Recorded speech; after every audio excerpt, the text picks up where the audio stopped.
Hello everyone. Actually थोड़ा light आज गड़बड़ कर रहा है, उसके चक्कर में प्रॉब्लम हो रहा है, पर कोई नहीं, उसको हम लोग ठीक करने की कोशिश करें। हम लोग लास्ट क्लासेस में क्या देखे थे? हम लोग लास्ट क्लासेस में हम आपको बता रहे थे कि हम लोग वायुमंडल को देख रहे थे। वायुमंडल कैसे बना है, कौन कौन से चीज़ों को मिलके बना है। जब हम इसका हम जब सिलेबस देखते हैं तो आपको हम क्या बताए थे?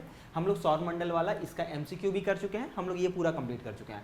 हम लोग वायुमंडल कंप्लीट कर चुके हैं, इसका MCQ अभी आपका कंप्लीट हो जाएगा। ठीक है, तो ये हम लोग इसका MCQ करते हैं। एक बार थोड़ा सा उससे पहले क्या करते हैं, उससे पहले हम थोड़ा सा रिवाइज कर देते हैं। आपको हम बताएं कौन कौन सा चीज़ बताया गया है। आपको बताया गया है कि भाई होता ये है कि हमारा जो आसपास का जो वातावरण है वो हमारे जीवन के लिए बहुत इंपॉर्टेंट है। सबसे ज़्यादा जो गैस पाया जाता है वो कौन सा गैस है? तो आपको पता होगा कि वो कौन सा है? नाइट्रोजन है। लगभग 78%, 78% जो हमारा पूरा वातावरण है वो किस गैस से मिलकर बना है? तो इसी नाइट्रोजन से मिलकर बना है। उसके बाद क्या है? उसके बाद दूसरा जो नंबर का गैस आता है वो कौन सा गैस आपको मिलता है? तो वो आपको मिलता है ऑक्सीजन। ये ऑक्सीजन कितना है? तो लगभग 21%, लगभग अगर मोर स्पेसिफिकली अगर बोला जाए तो 20.95% जो क्या है आपका ऑक्सीजन है। उसके अलावा जो 1% बचा, इसी 1% में आपका कार्बन डाइऑक्साइड है, आपका मीथेन है, आपका आर्गन है, आपका हाइड्रोजन है, हीलियम है। ये लगभग कितने गैसेस हम आपको बताएं?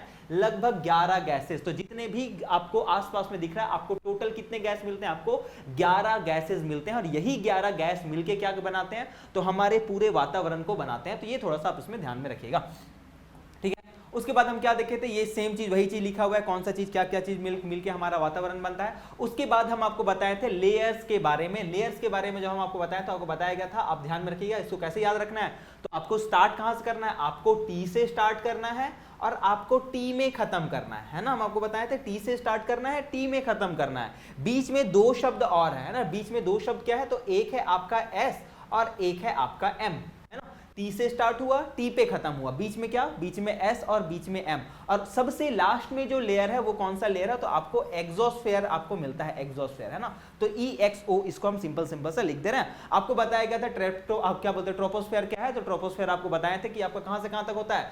0 से लेके लगभग 10 किलोमीटर तक होता है। उसके बाद ये जो स्ट्रेटोस्फेयर होता है वो कहां से होता है? लगभग 11 से लगभग 40 तक होता है। तो ये सब जितना भी चीज है, क्या बोलते हैं ट्रोपोस्फेयर में क्या क्या चीज होता है? तो ट्रोपोस्फेयर में जितना भी आप क्या बोलते हैं, जितना भी बादल बनना देखते हैं, जितना भी आप हवाई जहाज जो उड़ रहा है, जो हेलीकॉप्टर्स जो उड़ रहा है, हेलीकॉप्टर्स का उड़ना जो देखते हैं, या फिर जो पूरा जो वातावरण है, जितना भी वातावरण है, इसका लगभग 70%, जितना भी गैस है उसका 70% कहां पे रहता है? तो इसी ट्रोपोस्फेयर में होता है। उसके बाद आपको मिलता है क्या बोलते हैं स्ट्रेटोस्फेयर, है ना। स्ट्रेटोस्फेयर मिलता है। स्ट्रेटोस्फेयर हम आपको बताएं ये दूसरा लेयर है। इसी लेयर में हम क्या बोले थे? इसको इसी लेयर में आपको बोला गया था कि यहाँ पे क्या होता है? यहाँ पे ओजोन लेयर होता है। आपको बताया था कि ओजोन लेयर क्यों इंपॉर्टेंट होता है, ये बताया गया था। जैसे जैसे यहाँ पे जैसे जैसे हम ऊपर बढ़ते जाते हैं यहाँ पे, उसके साथ में क्या होता है? आपका जो टेम्परेचर है वो क्या होते जाता है? यहाँ पे इंक्रीज होते जाता है। हम आपको बताए थे कि क्या बताए थे हम आपको? अगर आप सबसे निचला लेयर क्या है? सबसे निचला लेयर है ट्रोपोस्फेयर, है ना। ये मान के चलते हैं हमारी पृथ्वी है, पृथ्वी है ये। सबसे पहला लेयर क्या है? सबसे पहला लेयर है आपका क्या? ट्रोपोस्फेयर है। ट्रोपोस्फेयर आपको ध्यान में होगा, ट्रोपोस्फेयर में क्या होता है? जैसे जैसे आप ऊपर जाते जाइएगा, टेम्परेचर जो होता है यहाँ पे क्या होता है? यहाँ पे टेम्परेचर जो होगा वो घटता चला जाता है ना, घटता चला जाता है। आपको बताया था कि अब अगर आप 1 किलोमीटर ऊपर जाते हैं तो ये कितना होता है आपका? लगभग 8.5 डिग्री सेल्सियस क्या होता है? हो जाता है आपका, कम हो जाता है। यहीं पे क्या अगर आप देखते हैं माउंट एवरेस्ट, तो लगभग माउंट एवरेस्ट अगर आप देखते हैं माउंट एवरेस्ट, तो इसका माउंट एवरेस्ट का ऊंचाई कितना है? कोई बताएगा हमको माउंट एवरेस्ट का ऊंचाई कितना है? इसका कितना ऊंचाई? 8,843 मीटर्स, मतलब कितना है? लगभग 9 किलोमीटर के आसपास है ना ये, है ना। लगभग 9 किलोमीटर, मतलब अगर ट्रोपोस्फेयर का एकदम यहां तक क्या होगा? यहां तक होगा आपका माउंट एवरेस्ट। और इंसान जो है यहां तक चढ़ के जाता है, सोचिए इतना ऊपर तक यहाँ पे चढ़ के जाता है और यहाँ पे खड़ा होकर फोटो खिंचवाता है। इतना खतरनाक इंसान है। तो ये क्या है? यहाँ पे आपका ट्रोपोस्फेयर है। ट्रोपोस्फेयर के बाद में क्या आता है? ट्रोपोस्फेयर के बाद में आता है आपका स्ट्रेटोस्फेयर, है ना। आपका क्या आता है? स्ट्रेटोस्फेयर आता है। और आपको बताया गया कि स्ट्रेटोस्फेयर जो होता है इसमें क्या होता है? यहीं पे क्या होता है? यहीं पे होता है आपका क्या? यहीं पे होता है आपका ओजोन लेयर। यहीं पे क्या होता है? यहीं पे ओजोन लेयर होता है। ओजोन का आपका क्या बोलते हैं? शॉर्ट फॉर्म में क्या बोलते थे? O3 बोलते हैं। उसके अलावा क्या? उसके अलावा आपको बताया गया था कि यहाँ पे जैसे जैसे आप ऊपर जाते जाइएगा, यहाँ पे क्या हो जाएगा? यहाँ पे टेम्परेचर जो होगा ये भी बढ़ता चला जाएगा, है ना। जैसे जैसे ऊपर जाएगा यहाँ पे टेम्परेचर बढ़ता चला जाएगा। यहाँ पे क्या था? यहाँ पे जैसे जैसे आप ऊपर जा रहे थे टेम्परेचर क्या हो रहा था? यहाँ पे टेम्परेचर घटते जा रहा था, है ना, टेम्परेचर घटते जा रहा था, लगभग 8.5 डिग्री सेल्सियस हमेशा ही घटते जा रहा था, यहाँ पे बढ़ते जाता है। तो ये चीज आपको ध्यान में होगा। तो ये हम लोग स्ट्रेटोस्फीयर देख लिए हैं। जितना भी एरोप्लेन्स हम लोग देखते हैं वो ज्यादातर क्या होते हैं, ज्यादातर यहीं पे उड़ते हैं, ये आपको ध्यान में होगा। इसका जो आखिरी बिंदु होता है उसको क्या बोला जाता है, इसको स्ट्रेटोपाउस बोला जाता है, ये भी आपको ध्यान में था। अगर कोई लास्ट क्लासेस नहीं की है तो उसको एक बार कर लीजिएगा, ठीक है। ये हम बस आपको रिवाइज करवा रहे थे, ये बस शॉर्ट में हम आगे निपटा रहे हैं। उसके अलावा क्या मिलता है आपको, उसके अलावा आपको मिलता है मेसोफेयर, है ना, मेसोफेयर में आपको मिलता है, मेसोफेयर आपको ध्यान में होगा। यहां देखिए,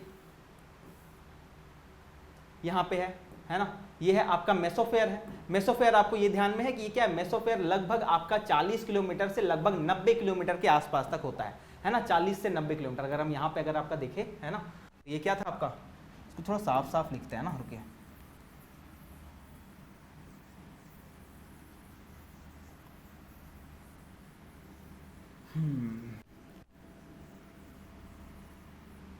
आपको क्या बोला गया, ये एक सिंपल सा लाइन है।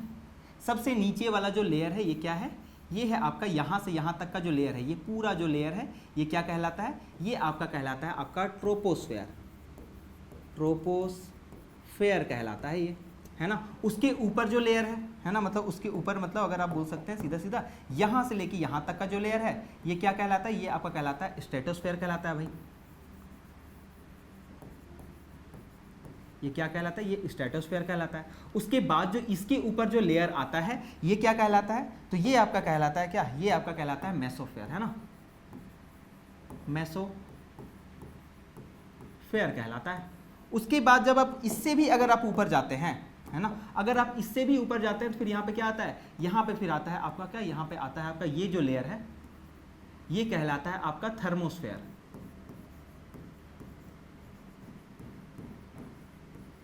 थर्मोस्फेयर कहलाता है। और उसके बाद जो ऊपर वाला जो टाइप है ये क्या कहलाता है, ये आपका कहलाता है एक्सोस्फेयर, है ना, ये आपको ध्यान में होगा। हम आपको क्या क्या चीज बताएं, हम आपको सिंपल से ये बताएं कि भाई जितना भी आसपास में जितना भी चीज हो रहा है, जितना भी आपको आसपास में मौसम से बदलने वाला जितना चीज होता है वो सब आपको यहाँ पे होता है।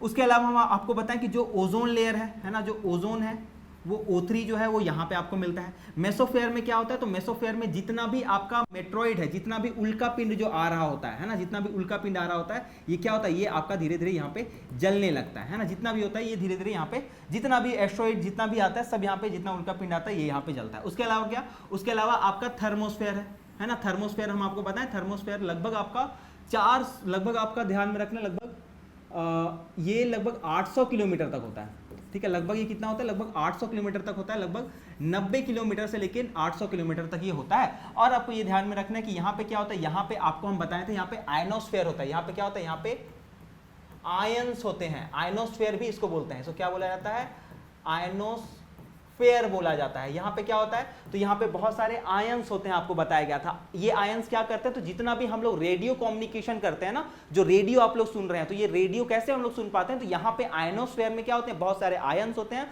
वो आयंस क्या करते हैं, एक जगह से दूसरे जगह या फिर एक से दूसरे में क्या करता है, एक तरीके से अपना डेटा को ट्रांसमिट आराम से कर देता है। एक डेटा जो होता है वो पास कर जाता है आराम से एक जगह से दूसरे जगह तक, किससे, तो आयनोस्फेयर के हेल्प से। तो यहाँ पे आयनोस्फेयर ध्यान में रखना है। और उसके लास्ट में क्या मिलता है, लास्ट में आपको एक्सोस्फेयर मिलता है। तो ये सब चीज आपको ध्यान में होगा, ये सब चीज आपको हम बता चुके हैं। अब हम लोग आते हैं सीधा सीधा क्वेश्चंस के ऊपर में, ठीक है। ये सब चीज हम आपको पहले बता चुके हैं, ये क्या होता है, तो क्या बोलते हैं तापमंडल क्या होता है, ये सब चीज हम आपको पहले बता चुके हैं। वायुमंडल का महत्व क्या है ये हम आपको बता चुके हैं। ओजोन लेयर के बारे में हम आपको बता चुके हैं, ठीक है। अच्छा, एक चीज हम आपको नहीं बताएं, एक चीज हम आपको नहीं बताएं, वो है आपका विंड, है ना, वो है आपका विंड। कि भाई ये जो विंड है या फिर ये जो गैस है, आखिर ये बहता कैसे है ना, आखिर ये विंड फ्लो कैसे करता है, ये विंड फ्लो कैसे करता है। तो एक चीज आप ध्यान में रखिएगा, जब भी कोई या तो हवा या तो विंड या तो वाटर, जब भी कोई चीज गर्म होती है ना, या फिर कोई भी मेटल भी आप बोल सकते हैं, ठीक है। जितना भी मेटल आप देखते हैं आसपास में, चाहे लोहा है, सोना है, कोई सा भी चीज अगर आप देखते हैं, तो आप बस ये ध्यान में रखिए कि जब भी किसी भी चीज को गर्म किया जाता है तो क्या होता है, वो फैल जाता है। वो क्या होता है, वो फैल जाता है। जैसे ही वो फैलेगा, है ना, अगर मान के चलते हैं कि ये, अगर मान के चलते हैं कि भाई कोई चीज है ना, अगर ये छोटा सा ऐसा है ना, अगर मान के चलते हैं सोना का कोई छोटा सा टुकड़ा है, ये यहाँ पे है ना, इसको मान के चलते गोल्ड का है भाई। अगर क्या होगा, अगर जैसे जैसे ये फैलेगा तो क्या होगा, ये धीरे धीरे हल्का होते जाएगा, है ना, इसका क्या होगा, इसका जो कॉन्सेंट्रेशन है वो क्या होता जाएगा, ये हल्का होते जाएगा, है ना, ये क्या होगा, ये हल्का होते जाएगा। और जैसे ही ये हल्का होगा, ये क्या होगा, ये अपने आप क्या होगा, ये हवा में उड़ने लगेगा, ये क्या होगा, ये एक तरीके से फैलने लगेगा। तो आपको बस ये ध्यान में रखना है, कोई भी चीज को जब हम गर्म करते हैं तो वो क्या होता है, वो फैल जाता है, और जैसे ही वो फैलता है उसका जो भारीपन है, उसका जो वजन है वो क्या हो जाता है, वो कम हो जाता है। तो बस ये चीज आपको यहाँ पे विंड में भी ध्यान में रखना। क्या होता है यहाँ पे, होता ये है कि आपका जो पूरा पृथ्वी है, मान के चलते हैं ये पृथ्वी है ना, यहाँ पे क्या ऊपर में, क्या ऊपर में आपका विंड है, ये पूरा का पूरा क्या विंड है या वाटर है, दोनों आप ध्यान रखें, चाहे विंड या चाहे वाटर दोनों सेम जैसे काम करता है। अब क्या हो रहा है, यहाँ पे सूर्य का रोशनी पड़ रहा है, अब क्या हो रहा है, यहाँ पे यहाँ का जो पानी है ये क्या हो रहा है, ये हो रहा है गर्म, और जैसे ही ये आपका गर्म होगा, है ना, जैसे ये गर्म होगा, ये क्या होगा, ये यहाँ से ऊपर जाने का कोशिश करेगा, ये क्या करेगा, अपना जगह यहाँ से बदलेगा, और इसके जगह में कौन आ जाएगा, तो इसके जगह में यहाँ पे जो ठंडा वाला जो पानी है वो क्या होगा, वो इसके जगह में आ जाएगा। तो यहाँ पे क्या हो रहेगा, यहाँ पे ऊपर वाला जो चीज है ना, ये हमेशा हमेशा यहाँ पे क्या होगा, ये हमेशा बदलते रहेगा। तो ये आपको थोड़ा सा ध्यान में रखना कि ऐसे ये काम करता है। उसके अलावा जो हवा होता है, हवा का भी वैसे ही काम होता है, जहां पे हवा ज्यादा गर्म होता है वहां पे क्या होता है, हवा आपको पता है हवा क्या होता है, अपने आप जैसे ही गर्म होता है वो ऊपर चला जाता है, जो भी हवा होता है गर्म होता है ऊपर चला जाता है। तो जैसे ही हवा गर्म होकर ऊपर जाता है, उसका जगह कौन ले लेता है, उसका जगह कौन ले लेता है, तो उसका जगह ठंडा हवा ले लेता है। तो ये सिंपल सा कॉन्सेप्ट है जो काम करता है, जिसके कारण क्या होता है, आपका निम्न दाब, है ना, जिसके कारण क्या होता है, आपका लो प्रेशर और हाई प्रेशर काम करता है। ठीक है, तो ये सिंपल सा आप ध्यान रखिए कि हवा कैसे बहता है। तो आप ध्यान रखिए कि भाई जो हवा होता है ना, वो आपका लो प्रेशर से हाई प्रेशर की ओर जाता है और हाई प्रेशर से लो की प्रेशर की ओर जाता है। तो ये क्या होता है, ऐसे ये बहते रहता है और ये काम करते रहता है, सिंपल सा ये प्रोसेस काम करता है। ठीक है, चलिए अब हम लोग आ जाते हैं सीधा सीधा क्वेश्चंस के ऊपर में। ठीक है, अब हम लोग आ जाते हैं क्वेश्चंस के ऊपर में। तो आपको ध्यान में होगा वायुमंडल पूरा हम लोग कंप्लीट कर चुके हैं। जितना मेन जो इंपॉर्टेंट चीज था, जितना गैस है, आपको क्या क्या चीज इसमें याद रखना है, कौन कौन सा गैस है वो याद रखना है, और आपको याद रखना है कि कौन कौन सा लेयर में क्या क्या चीज होता है। हम लोग देखे ट्रोपोस्फेयर में क्या होता है, स्ट्रेटोस्फेयर में क्या होता है, मेसोस्फेयर में क्या होता है, थर्मोस्फेयर में क्या होता है और एक्सोस्फेयर में क्या होता है। वो सब जो चीज है वो कम से कम याद रखिए कि इसको अरेंज करने के लिए बहुत सारे एग्जाम्स में देता है। चाहे अगर आप नेट क्वेट का भी एग्जाम दीजिएगा ना, तो उसमें भी ये प्रश्न पूछता है कि भाई इसको अरेंज करके बताओ कि कौन सा शुरू में आएगा, उसके बाद कौन सा बाद में आएगा।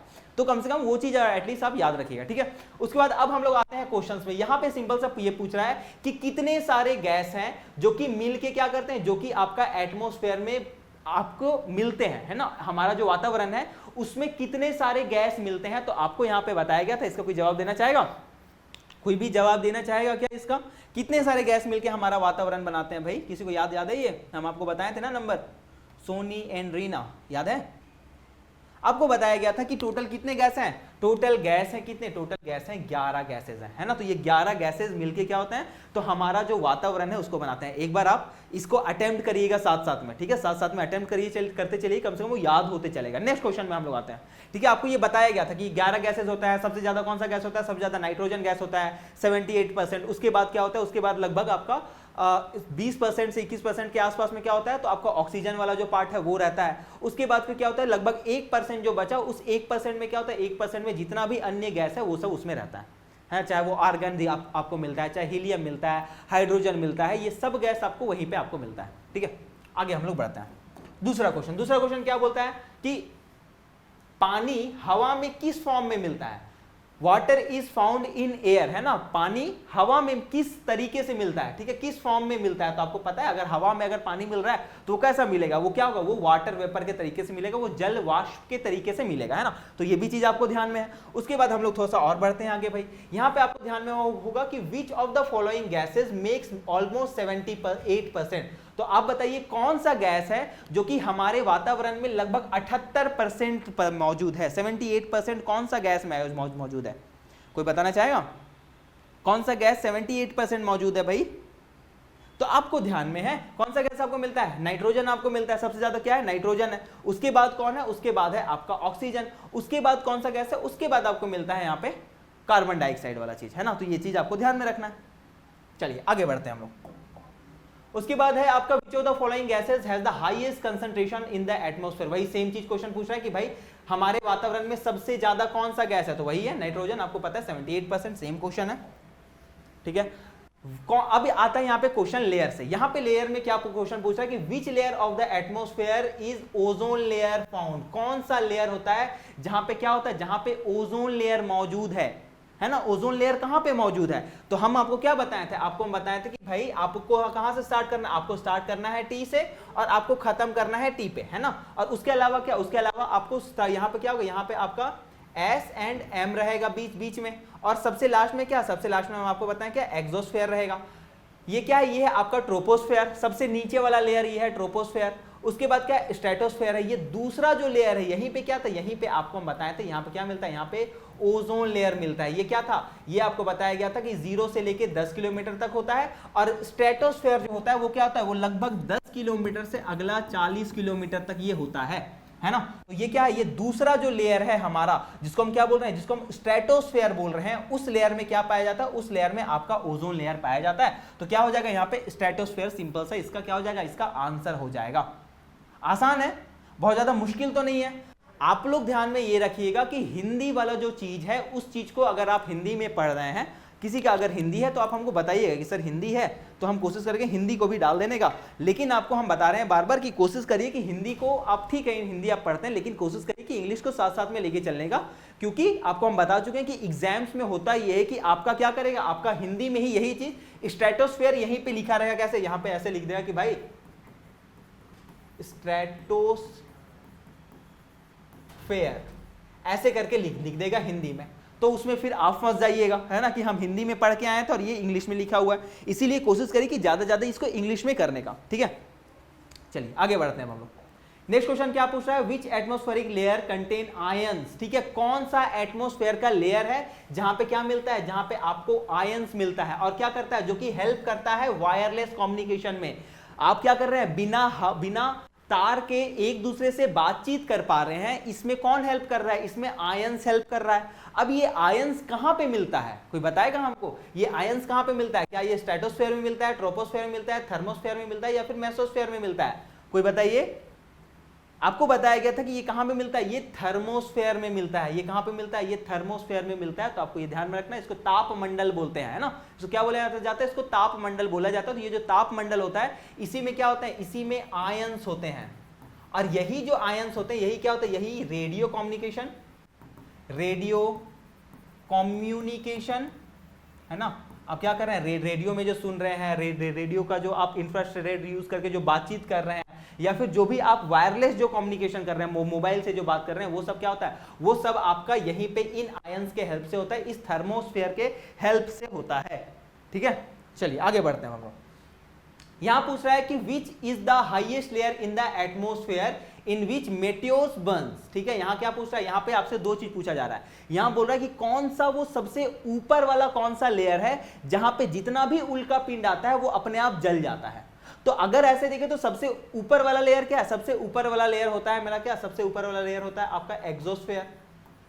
लेकिन यहां पे क्या हो रहा है, यहां पे आपका पूछ रहा है कि जहां पे मेटियोर्स जलता है, जहां पे उल्का पिंड जो होता है वो जल जाता है। तो यहां पे क्या आपको बताया गया, आपका सबसे नीचे में क्या, ट्रोपोस्फेयर, उसके बाद स्ट्रेटोस्फेयर, उसके बाद आपका मेसोस्फेयर। ये जो मेसोस्फेयर था, इसी मेसोस्फेयर में क्या होता था, इसी मेसोस्फेयर में जितना भी मेटियोर्स आता था, जितना भी उल्का पिंड आता था, ये क्या हो रहा था, ये अपने आप एक प्रकार से जल जा रहा था, है ना। तो ये हम आपको बताए थे कि यहाँ पे क्या होता है, ये आपका मेसोस्फेयर में होता है। तो यहाँ पे क्या हो जाएगा, यहाँ पे आपका मेसोस्फेयर हो जाएगा, जिसके कारण क्या होता है, यही मेसोस्फेयर हम लोगों को बचा के रखता है एक तरीके से, है ना। तो ये आपको थोड़ा सा ध्यान में रखना है। आगे बढ़ते हैं। आगे क्वेश्चन क्या है, the dash part of the earth atmosphere contains about 70% of the total atmosphere.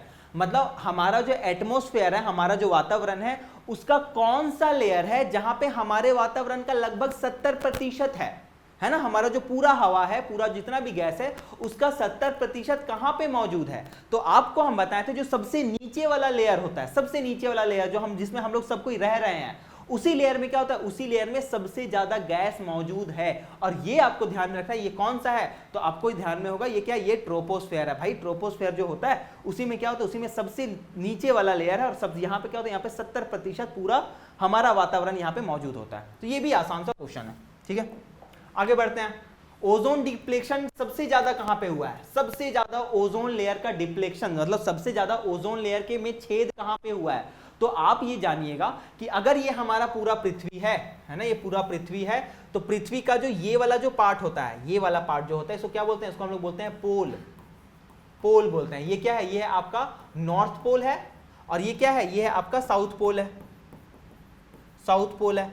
इसी पोल में क्या हुआ है? इसी पोल में एक तरीके से सबसे ज्यादा ओजोन लेयर में छेद हो गया था, है ना। और ओजोन लेयर के बारे में आपसे पूछ सकता है कि बताइए ओजोन लेयर में छेद कैसे हुआ। तो ओजोन लेयर में आप बताइएगा, हमारे घरों में क्या होता है? हमारे घरों में है फ्रिज, है ना, हमारे घरों में है फ्रिज, हमारे घरों में मिलता है एसी। और इसमें क्या होता था ना, इसमें पहले एक गैस यूज होता था, इसमें एक गैस यूज होता था जिसको हम बोलते हैं CFC, जिसको क्या बोला जाता है? आपका क्लोरोफ्लोरोकार्बन बोला जाता है। यही क्लोरोफ्लोरोकार्बन क्या था? ये एक तरीके से निकलता था, कहां से? हमारे फ्रिज से निकलता था, हमारे एसी से निकलता था। और क्या होता था? ये ऊपर जाके के बाद में क्या करता था? तो ये जो हमारा जो यहाँ पे ओजोन लेयर है, ये जो ओजोन लेयर है, इसको छेद करने का काम करता था। तो ये आप थोड़ा सा ध्यान रखिएगा कि ओजोन लेयर का डिप्लेक्शन जो है वो किसके कारण हुआ था। तो आप ध्यान रखिएगा, ये आपका CFC नाम का एक गैस है, क्लोरोफ्लोरोकार्बन नाम का एक गैस है, इसी कारण हुआ। अच्छा, अगर मान के चलते हैं ये जब इतना मतलब इतना बड़ा काम हो गया, अंटार्कटिका, यहाँ पे आपको क्या मिलता है? यहाँ पे आपको मिलता है अंटार्कटिका मिलता है ना, अंटार्कटिका मिलता है। जहां पे क्या मिलता है? जहां पे आपके सफेद रंग के जो भालू होते हैं, जिसको हम लोग क्या बोलते हैं? पोलर बियर बोलते हैं, वो यहीं पे मिलते हैं आपको। अब आपको ध्यान रखना है, इसी अंटार्कटिका में क्या हुआ? इसी अंटार्कटिका में बहुत बड़े बड़े छेद पाए गए जो कि ओजोन लेयर में था। और ये कब हुआ था? तो आपको ध्यान में रखना है, ये लगभग 1980 के आसपास में हुआ, 1980 के आसपास में। अब इस चीज को सॉल्व करने के लिए क्या होता है? इस चीज को सॉल्व करने के लिए एक प्रोटोकॉल होता है, ठीक है। इसको अगर आपको ध्यान में रहे तो इसको याद रखिएगा, ये हो सकता है इंपॉर्टेंट, ठीक है। ये एक प्रोटोकॉल होता है, मतलब बहुत सारे देश जो होते हैं वो साथ में आते हैं, साथ में मिलते हैं और साथ में एक प्रोटोकॉल बनाते हैं। इसको क्या बोला जाता है? आपका मॉन्ट्रियल प्रोटोकॉल, ठीक है। ये क्या है? आपका मॉन्ट्रियल प्रोटोकॉल है, ठीक है। ये क्या है? आपका मॉन्ट्रियल प्रोटोकॉल है।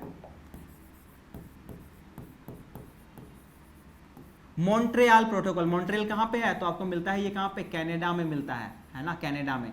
इसी मॉन्ट्रियल में क्या होता है? 1987 में क्या होता है? एक सम्मेलन होता है जिसको क्या बोला जाता है? मॉन्ट्रियल सम्मेलन बोला जाता है। और ये क्यों था? ये किस चीज के लिए था? मेनली 1987 में ये क्यों हुआ था?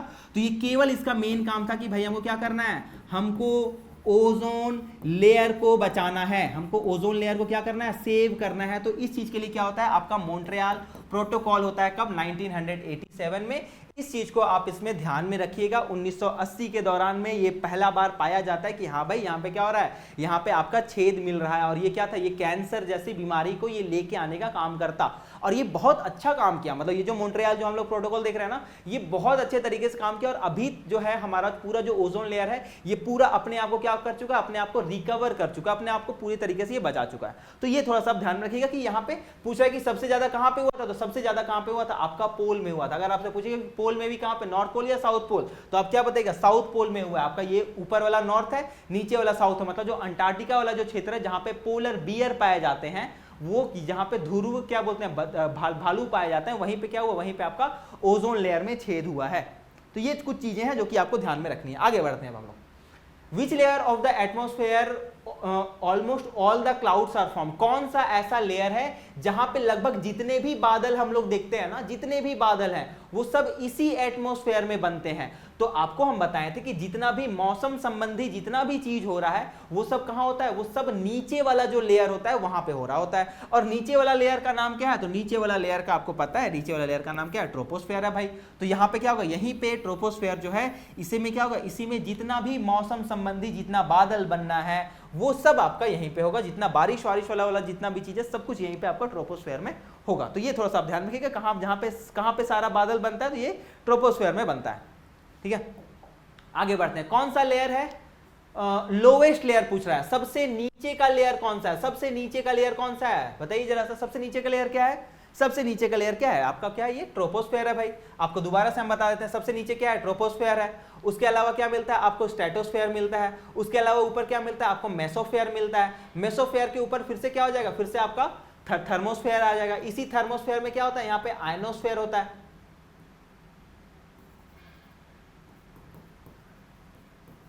यहीं पे क्या होता है? यहीं पे आपका आयनोस्फेयर होता है। उसके अलावा आपका लास्ट में क्या होता है? लास्ट में आपका एक्सोस्फेयर मिलता है, जो कि सबसे लास्ट में है। तो ये चीज आपको थोड़ा सा ध्यान में रखना है, ठीक है, उम्मीद है ये आसान सा चीज आपको ध्यान में होगा। ठीक है, तो ये हमारा जो क्या बोलते हैं, जो वातावरण से संबंधित जितने भी प्रश्न थे उसको हम लोग क्या कर चुके हैं, उसको हम लोग कंप्लीट कर चुके हैं। ये आपका आज का क्लास कंप्लीट हुआ।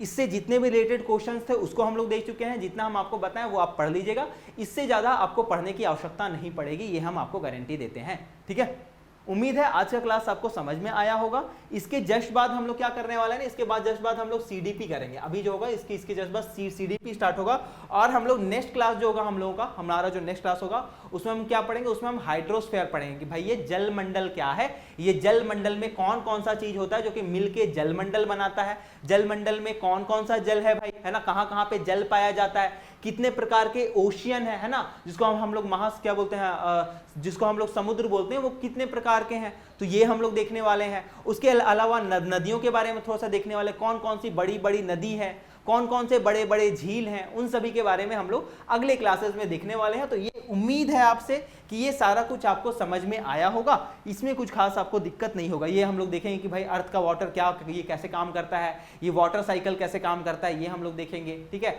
महासागर का संचालन कैसे होता है, ज्वार भाटा कैसे बनता है, तरंगे कैसे बनती है ना, उसके अलावा जो तरंगे होती है वो कैसे होती है, तो हम लोग आपको बताएं 2 प्रकार की तरंगे होती है, एक होता है गर्म, एक होता है ठंडा।